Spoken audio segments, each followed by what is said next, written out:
नमस्कार, मैं हूं आशीष वर्मा। सीएनबीसी आवाज मोतीलाल ओसवाल स्टूडियोज में आप सबका स्वागत है।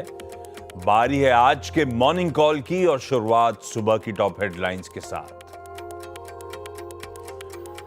अगस्त सीरीज की कमजोर शुरुआत के संकेत, एफआईआईज का लॉन्ग शॉर्ट रेशियो 10% से नीचे फिसला।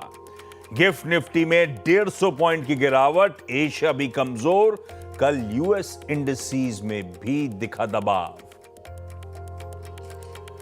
मेक्सिको को छोड़कर बाकी देशों के लिए आज से लागू हुआ ट्रंप का टैरिफ। साथ ही टैरिफ बचाने के लिए दूसरे तरीकों से इंपोर्ट करने वाले देशों पर 10 से 41% की अतिरिक्त ड्यूटी लगाने का किया ऐलान। भारत पर 25% टैरिफ भी लागू। पहली तिमाही में कोल इंडिया के नतीजे अनुमान से कम दिखा दबाव। मुनाफा 20% तो आय 4% से ज्यादा घटी। मार्जिन्स में भी 3% की गिरावट।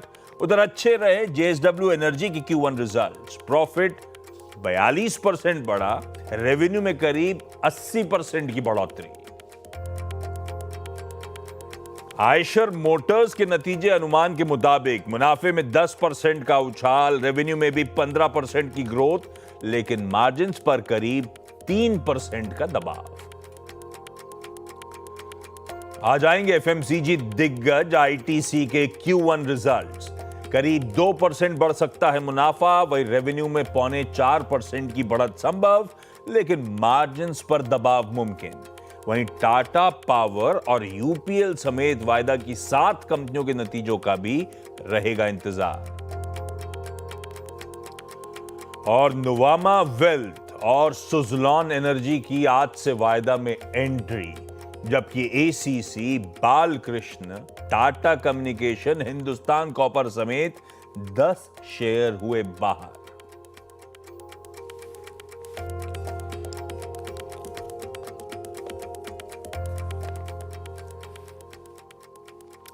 चलिए भाई, शुक्रवार की सुबह है तो इस कारोबारी हफ्ते का लास्ट ट्रेडिंग सेशन, वीक का लास्ट है, लेकिन आज से एक नए महीने की, आज से एक नई वायदा सीरीज, अगस्त वायदा की शुरुआत होने जा रही है।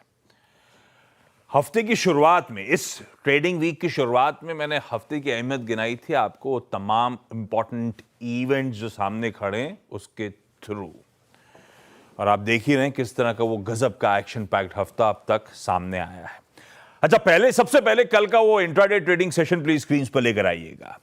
कल मंथली एक्सपायरी का दिन था और साथ में भारतीय बाजार डाइजेस्ट कर रहे थे अंकल ट्रंप की टैरिफ्स और वो जो प्यूनिटिव मेजर्स वो लेने की बात कर रहे थे, हम आकलन कर रहे थे उसका अर्थव्यवस्था पे इंपैक्ट, वही डाइजेस्ट कर रहा था भारतीय बाजार। इन सब डेवलपमेंट्स के बीच में खुले दबाव के साथ शुरुआती बाजार एक समय 220 पॉइंट यानी कि ऑलमोस्ट 1% के दबाव के साथ कामकाज करता हुआ नजर आया। उसके बाद एक गजब की शार्प इंट्राडे रिकवरी। एक समय हम 24,950 के ऊपर के टिक्स दिखा रहे थे, यानी कि 100 पॉइंट मजबूती के साथ एक समय हम कामकाज कर रहे थे, बढ़िया इन ग्रीन। हाँ, यह बात अलग है, आखिरी 1 घंटे में वापस कुछ सेलिंग प्रेशर लौटा और फाइनली केवल 1/3% दबाव के साथ हमने सेशन की समाप्ति करी। कह लीजिए स्लाइटली नेगेटिव बंद हुए।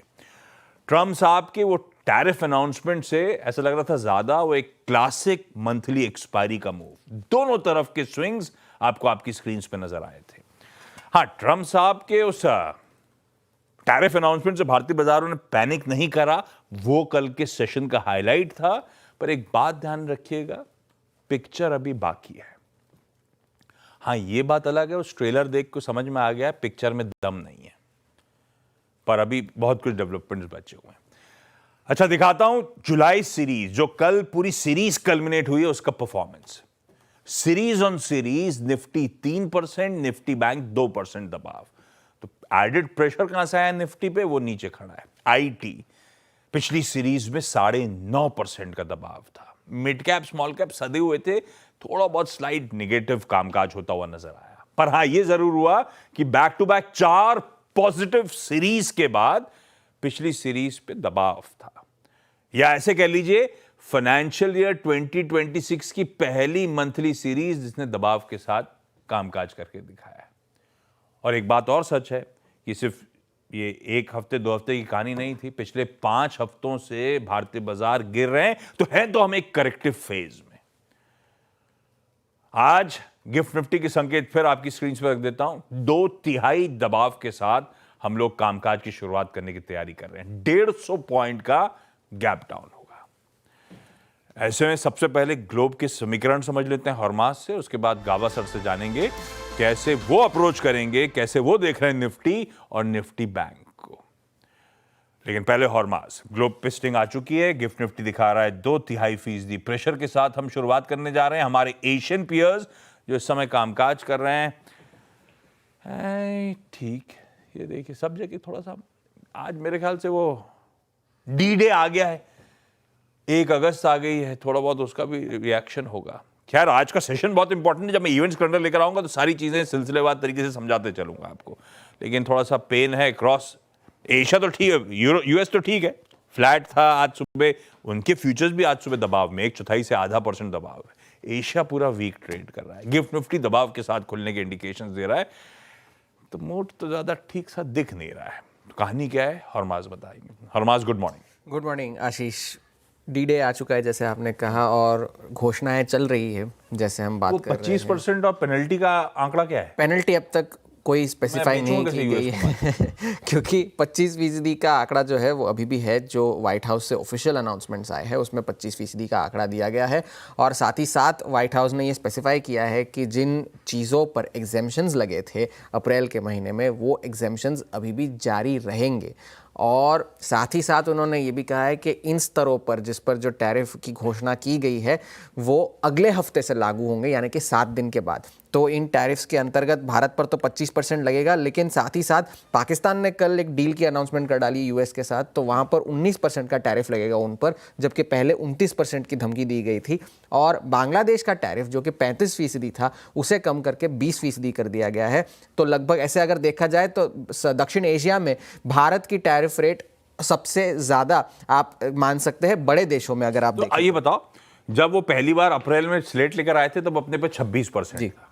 अब अपन ने कोई डील नहीं करी, कोई इन्वेस्टमेंट का प्रॉमिस नहीं करा, अपने बाजार नहीं खोले, अपने पे 25 लगा, 25 है ना, और कुछ बदला नहीं। तो वो 25 कुछ प्रॉमिसेस किए, हाँ प्रॉमिसेस किए, और साथ ही साथ भारत को उस श्रेणी में डाला गया है व्हाइट हाउस की लिस्ट में जहां पर उन्होंने कहा है कि ये ऐसे देश है जिनके साथ बातचीत अभी भी चल रही है, जिनके साथ डील होने की संभावना है। तो भारत का नाम उन देशों में डाला गया है। कनाडा पर टैरिफ जो है 25% से बढ़ाकर 35% कर दिया गया है, बशर्ते उसके कि यूएसएमसीए कंप्लायंट जो गुड्स है वो उसमें शामिल नहीं होंगे, उनको एग्जेम्प्ट कर दिया जाएगा। तो उसके अलावा टैरिफ के अलावा कल ट्रंप ने फार्मा कंपनीज पर निशाना साधा। 17 फार्मा कंपनीज को उन्होंने चिट्ठियां लिखी है ये कहते हुए कि भाई आप जो है 60 दिनों के अंदर अंदर अपने ड्रग्स के प्राइसेस कम कीजिए, वरना हमें आपके खिलाफ सख्त कदम उठाने होंगे, ये डोनाल्ड ट्रंप ने कहा। और जो माल आप विदेश में बेचते हैं, जिन कीमतों पर, जिन सस्ती कीमतों पर आप विदेश में बेचते हैं, वो कीमतों पर आप यूएस में भी उसे बेचें, ये डोनाल्ड ट्रंप ने कहा। और उस वजह से कल एस&पी का जो फार्मा इंडेक्स है वो कल गिरकर बंद हुआ। बाजार कल ऊपरी स्तरों से गिरकर बंद हुए। आप इसे मुनाफा वसूली कह लीजिए, टैरिफ के डेडलाइन से पहले की नर्वसनेस कह लीजिए, जॉब्स डेटा के पहले की नर्वसनेस कह लीजिए, मगर गिरकर बंद हुए। डाउ जोन्स लगभग 350 अंक गिरकर बंद हुआ कल।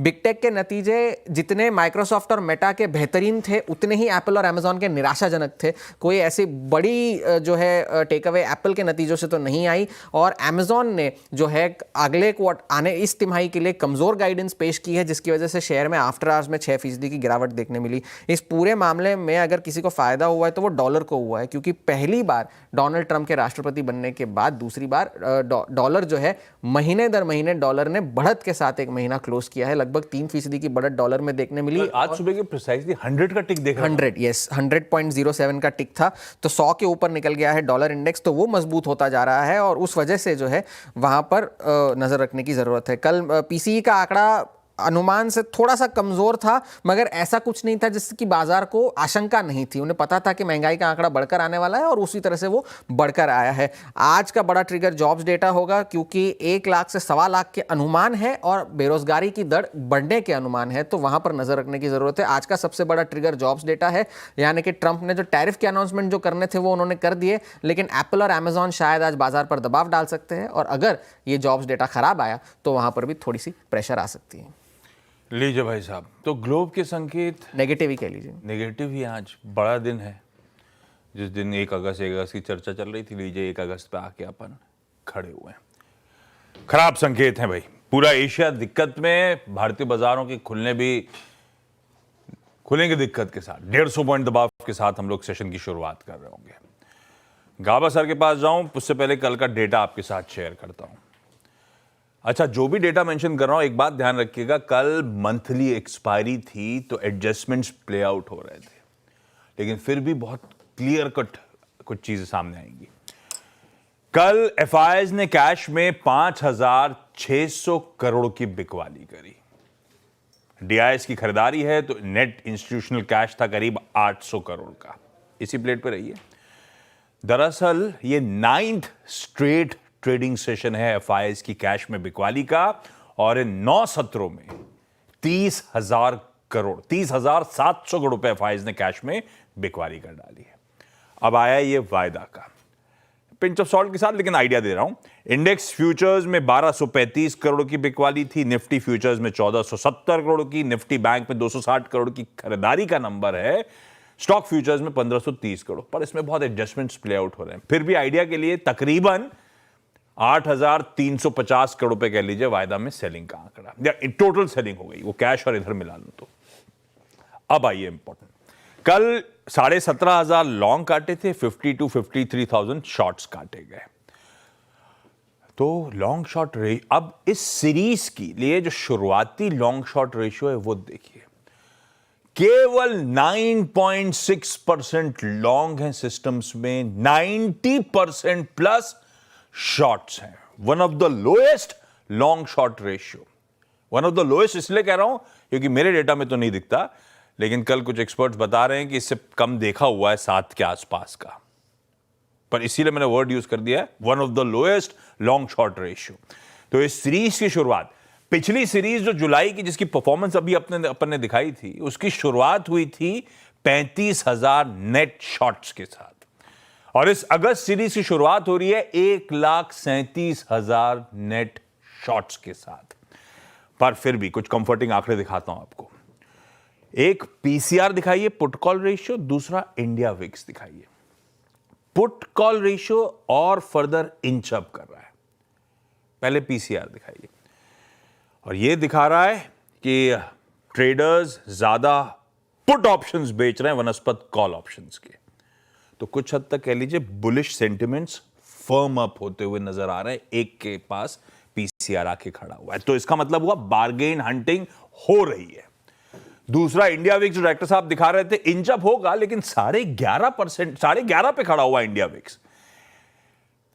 कुछ नहीं हुआ, इतने बड़े बड़े इवेंट्स देख लिए हमने अनफोल्ड होते हुए। 11.5 मतलब ओवरऑल मार्केट स्टेबल है, रिड्यूस अनसर्टेनिटी है, ऐसा बाजार प्राइस इन करके, फैक्टर इन करके चल रहा है। सिर्फ कंफ्यूज नहीं करूंगा, 2 ऑप्शंस दिखाता हूं इस सीरीज की शुरुआत में। 25,000 का कॉल और 24,500 का पुट आपकी स्क्रीन पे। मैक्सिमम बिल्डअप है 25,000 के कॉल पे। हैवी कॉल राइटिंग उन लेवल्स के आसपास हो रही है, तो वो अभी हमारे लिए की रेजिस्टेंस लेवल खड़ा है। और दूसरी तरफ 24,500 के पुट होल्ड करता है मैक्सिमम ओआई। वो अपने आप की पोजीशन सीमेंट कर रहा है एक इमीडिएट सपोर्ट के तौर पे, और इसी दोनों के रेंज के बीच में इस समय भारतीय बाजार खड़ा हुआ आपको नजर आएगा। और इनफैक्ट पिछले कई दिनों से मार्केट इसी जोन्स पे पिछली सीरीज में भी कंसोलिडेट होता हुआ नजर आया, फंसा हुआ नजर आया है। एक इंस्टेंस और बताता हूं, मैंने पीसीआर हाईलाइट करा था, फ्रेश पुट राइटिंग हो रही है लोअर स्ट्राइक्स पे, तो इसका मतलब हो रहा है लोअर लेवल्स पे ग्रेजुअल एक्यूमुलेशन हो रहा है। मैंने इतनी एग्रेसिव शुरुआत, इस तरह के लॉन्ग शॉर्ट रेशियो के साथ शुरुआत हो रही है सीरीज की, तो थोड़ा सा टफ है, लेकिन मैं आपको अगस्त सीरीज का हिस्टोरिक परफॉर्मेंस भी दिखाता हूं। 90% प्लस शॉट्स लेके बैठे हैं वो लोग। पिछली 5 अगस्त की सीरीज आपकी स्क्रीन पर है। हिस्ट्री का कोई जरूरत नहीं है कि कैसा फ्यूचर प्रेडिक्ट करना बड़ा मुश्किल है, लेकिन आमतौर पे अगस्त में होता क्या है ये देखिए आपकी स्क्रीन पे। 2020 में 4% चले थे, 2021 में 5.5%, 2022 में 3.5% का जंप था। 2023 में थोड़ी सीरीज में दबाव था 2% के आसपास। लास्ट 2024 की सीरीज भी बढ़िया रही है 3% के आसपास। भाव में हमने बहुत कुछ डाइजेस्ट कर रखा है। एफआईएस की एग्रेसिव शॉट्स हैं हिस्ट्री फेवर में, लेकिन ये सब देखते हैं सीरीज में कैसे इवेंट्स अनफोल्ड होते हैं, तब कहानी समझ में आएगी। अभी आज की तैयारी करते हैं, वो ज्यादा important. Gavaskar good morning. Gavaskar आधे % 2/3% फिर दबाव के साथ शुरुआत करने जा रहे हैं। हालांकि कल बड़े क्रूशियल जोन से शुरुआती डिप्स आए थे 200 पॉइंट के आसपास, लेकिन वो इस वीकली लोज जो थे कह लीजिए उसकी सैंक्टिटी को डिफेंड कर गए। लोअर लेवल्स पे वैल्यू बाइंग इमर्ज हो गई। ऐसे में आप कैसे देख रहे हो मार्केट का स्ट्रक्चर? इस दबाव में आपका अप्रोच निफ्टी का, आपका अप्रोच निफ्टी बैंक का क्या होगा sir? Good morning to you Ashish. Uncle होंगे आपके, मेरे तो नहीं। अंकल थोड़ी ऐसा बिहेव करता है। तो मैं क्या बोलूं फिर उनको? अभी वो एज क्या के हिसाब से इज्जत तो दूंगा ना। नहीं, एज के हिसाब से इज्जत नहीं देनी। जो अपनी इज्जत खुद नहीं रखे तो हम उसकी इज्जत क्यों रखें? हमारी इज्जत हमारे हाथ में ना, सेल्फ रिस्पेक्ट। मेरे ख्याल से पर वो अच्छा नहीं लगेगा, थोड़ा सा इज्जत दे देता हूं। ठीक है, आप बिल्कुल नहीं, मैं तो आप दे देता हूं। मैं नहीं देता, मैं समझ गया, ठीक है। अच्छा, दूसरी बात, अभी निफ्टी और बैंक निफ्टी है ना, ये थोड़ा वीक है टेक्निकली। अभी ट्रम्प इफेक्ट हो या ना हो उसका कुछ फर्क नहीं पड़ता, लेकिन था वीक। ट्रम्प ने उसको एक रीजन दे दिया बस, और कुछ नहीं।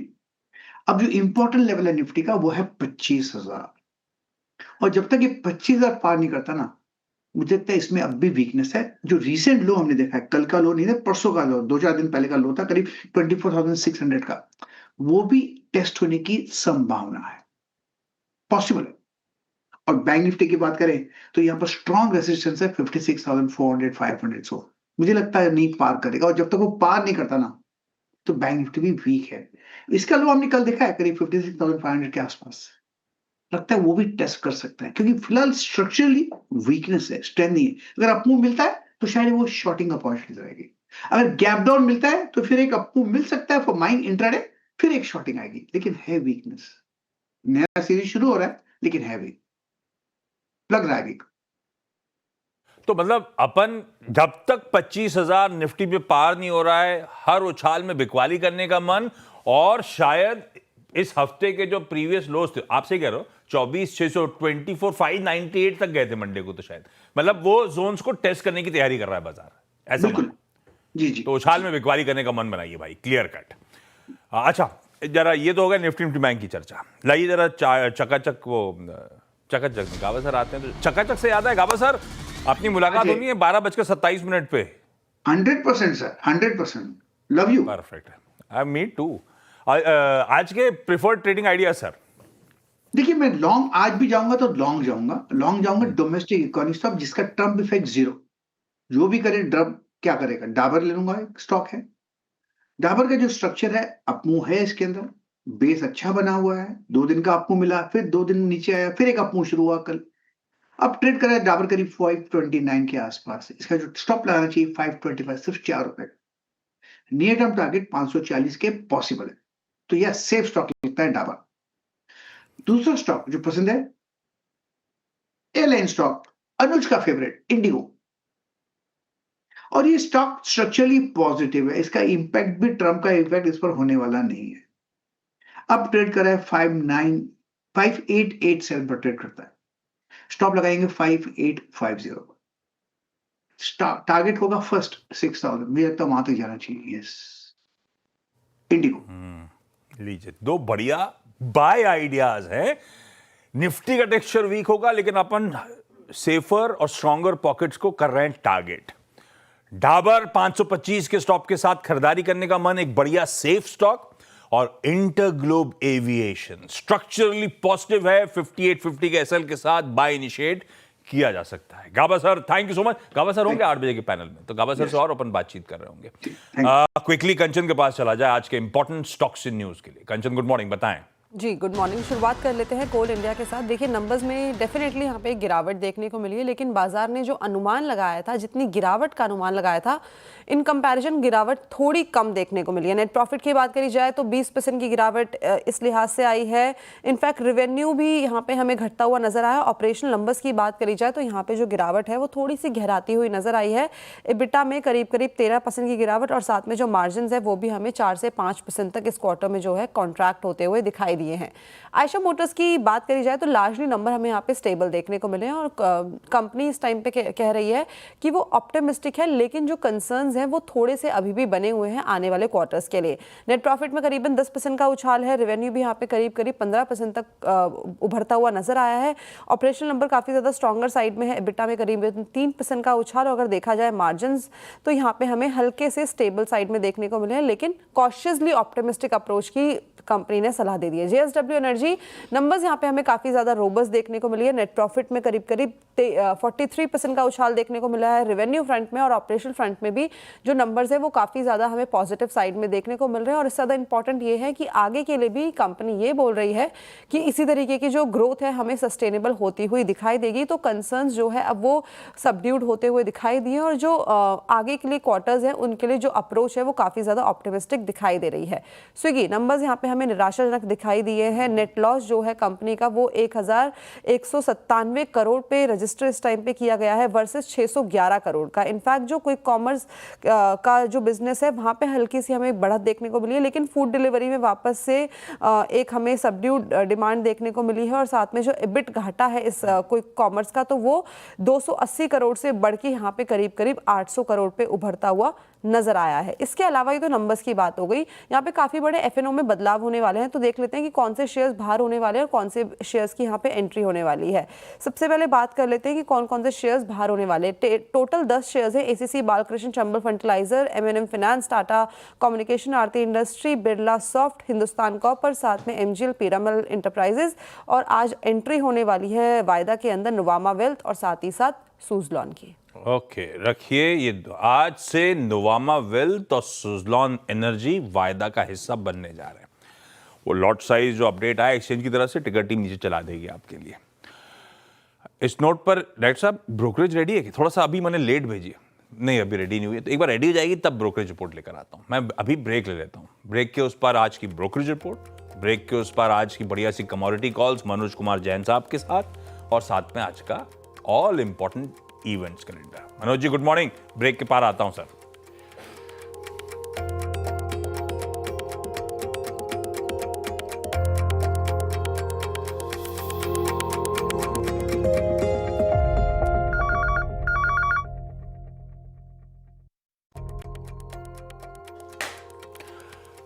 ब्रेक के बाद आप सबका स्वागत है। एक काम करें, पहले ब्रोकरेज रिपोर्ट। बहुत सारी हैं, खबरों वाले स्टॉक्स पे भी हैं, लेकिन उनको छोड़ रहा हूं। कोटक महिंद्रा बैंक पे मॉर्गन स्टैनली की रिपोर्ट है, उससे शुरुआत करते हैं। वो कह रहे हैं मेंटेन कर रहे हैं अपना ओवरवेट का स्टैंस, लक्ष्य है 2600 का। रिजल्ट्स के बाद ये स्टॉक पिटा, खड़ा हुआ है 1978 पे, यानी कि कल की क्लोज से मॉर्गन स्टैनली कह रहा है 31% का अपसाइड नजर आता है। इनफैक्ट उनका कहना है कि नेक्स्ट 30 डेज में इस बैंक का स्टॉक जो है इंडस्ट्री पीयर्स से ज्यादा अच्छा परफॉर्म करेगा। बैंक की अर्निंग्स दूसरी छमाही H2 में एक्सेलरेट कर रही होंगी, क्योंकि इसके बाकी पैरामीटर्स अच्छे हैं, loan growth, margin, asset quality वगैरह के। तो कोटक का जो स्टार्टिंग पॉइंट है प्रॉफिटेबिलिटी का, वो इंडस्ट्री पीयर्स से कहीं बेहतर है। प्लस वैल्यूएशंस अट्रैक्टिव हो चले, इसीलिए ये स्टॉक आउट परफॉर्म करे। ये तो सच है वैसे कि अपन जब कोटक के रिजल्ट्स को एनालाइज कर रहे थे, तब अपन एक बात कही थी कि सिस्टम से बेहतर ग्रोथ कोटक के इंटरनल्स में है। मॉर्गन स्टैनली कह रहा है कि यही आंकड़े जो हैं आगे इसको तूल देंगे। खैर, ये हो गई कोटक। आइए तब अब की सेकंड प्लेट पे। बॉन्ड यील्ड जस की तस हैं। डॉलर इंडेक्स कहाँ 96, 97 का जोन, आज 100 के ऊपर। ये अभी डॉलर इंडेक्स 99.8 दिखा रहा है। मैंने आज सुबह 100 के प्लस के टिक्स भी देखे हुए, तो 100 के ऊपर डॉलर इंडेक्स चला गया था। क्रूड कंसोलिडेट कर रहा है, हायर लेवल्स पे चल गया था, अभी 72, 73 के आसपास कंसोलिडेशन में है। बाकी के वेरिएबल स्क्रीन पर हैं। अपन चले मनोज सर के पास। Manoj sir, good morning. ये तो डेटा है, ये अच्छा, ये ध्यान रखिएगा, ये कमोडिटीज के लिए डेटा नहीं है, ये इक्विटीज के लिहाज से क्यूज थे। 3:30 बजे से आज सुबह की कहानी थी। मनोज सर, कमोडिटी के preferred calls. Good morning Ashish ji. बिल्कुल जैसा कि आपने बताया कि डॉलर इंडेक्स यहाँ पे फिर एक बार जो है इंच अप होता हुआ नजर आया और 100 के काफी करीब है। साथ ही यहाँ पे जो यूएस के सेकंड क्वार्टर के जीडीपी के जो नंबर्स है वो उम्मीद से काफी बेहतर रहे थे। तो एक बार सोने की जो सेफ हेवन डिमांड है वो फिर एक बार ईज होती हुई दिखी है। सोने का दिसंबर जो कॉन्ट्रैक्ट है कॉमेक्स का, वो हम देख रहे हैं कि $3,350 के नीचे फिसल चुका है। तो यहाँ पे जो अक्टूबर का कॉन्ट्रैक्ट है वहाँ 99,000 के स्तर के नीचे बिकवाली की सलाह रहेगी। स्टॉप लॉस यहाँ पे 99,650 का रखना है और हमारा मानना है कि अगले 1 से 2 सेशन में कीमतें 97,700 के टारगेट को टेस्ट कर सकती है। साथ ही जिस तरह से यूएस प्रेसिडेंट ने कॉपर को लेकर के जो टैरिफ में बदलाव किया है, उसके चलते हमने कॉपर के जो प्रीमियम है कॉमेक्स में वो इरेज होते हुए देखे हैं और उसका pressure overall base metal complex पे देखने को मिल रहा है। तो जिंक में यहाँ बिकवाली की सलाह रहेगी। जिंक के अगस्त वायदा में 267 के स्तर पर सेल करना है। स्टॉप लॉस यहाँ पे 271 का रहेगा और टारगेट 260 तक के रखे जा सकते हैं। गोल्ड और जिंक दोनों में बिकवाली करने का कॉल, दोनों के सारे लेवल्स आपकी स्क्रीन पे भी रख दें कन्वीनियंस के लिए, नोट डाउन करें। Manoj sir, thank you so much जुड़ने के लिए। आज का इवेंट्स कैलेंडर भाई, फ्राइडे का दिन है, अपन मेंशन कर ही चुके हैं। आज से नया महीना, आज से नई सीरीज का आगाज। 1 अगस्त है तो आज से वो यूएस की नई टैरिफ्स, रेसिप्रोकल टैरिफ्स इंप्लीमेंट हो रही होंगी। शायद हम पे 25% ही है, क्योंकि पेनल्टी की बात तो सामने आई नहीं कि आंकड़ा कुछ है कि नहीं है, तो वो हवा में बात है। आज क्योंकि पहला दिन है, अपने लिए आजकल वो जो हाई फ्रीक्वेंसी डेटा इंपॉर्टेंट हो रहा है, उस कड़ी में सबसे इंपॉर्टेंट डेटा ऑटो सेल्स के नंबर्स, पिछले महीने के जुलाई के ऑटो बिक्री के आंकड़े आज दिन भर आ रहे होंगे। अभी मेरे ख्याल से मार्केट खुलने से पहले इक्का दुक्का आंकड़े तो वैसे ही आ जाएंगे, तो आइडिया लगना शुरू हो जाएगा। यूएस की आज शाम को डिटेल्ड जॉब्स रिपोर्ट, हर महीने के पहले फ्राइडे, और आज पहली तारीख को पहला फ्राइडे पड़ गया है, तो जॉब्स रिपोर्ट आनी है, ये बहुत इंपॉर्टेंट है। उससे पहले थोड़ा सा यूएस मार्केट्स नर्वस हैं, इसीलिए वो फ्यूचर्स थोड़े से स्पष्ट हो रहे हैं, ध्यान रखिएगा। रिजल्ट्स में निफ्टी का एक ही आज, आईटीसी, वायदा के काफी सारे, delivery, Godrej properties, LIC housing finance, MCX, Tata power, tube investment और यूपीएल। 7 हो गई वायदा की कंपनी जिनके नंबर्स अवेटेड। कैश की लिस्ट लंबी है। 2 स्टॉक्स अलग से मेंशन करता हूं जिनकी रिजल्ट्स की बोर्ड मीट्स हैं। अदानी पावर रिजल्ट्स के साथ साथ स्टॉक स्प्लिट पे विचार कर रहा होगा।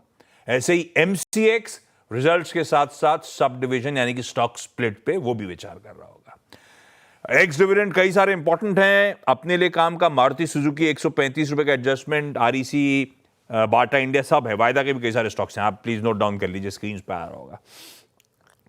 एफएनओ के बैन में पहला दिन है, सीरीज का कोई स्टॉक नहीं है। जो चले गए उनको छोड़ देता हूं, जो एंटर हुए उनको रिविजिट कर देता हूं। अभी बता के गई कंचन, नुवामा और सुजलॉन आज से वायदा बाजार में एंट्री कर रहे हैं, डेब्यू है इनका।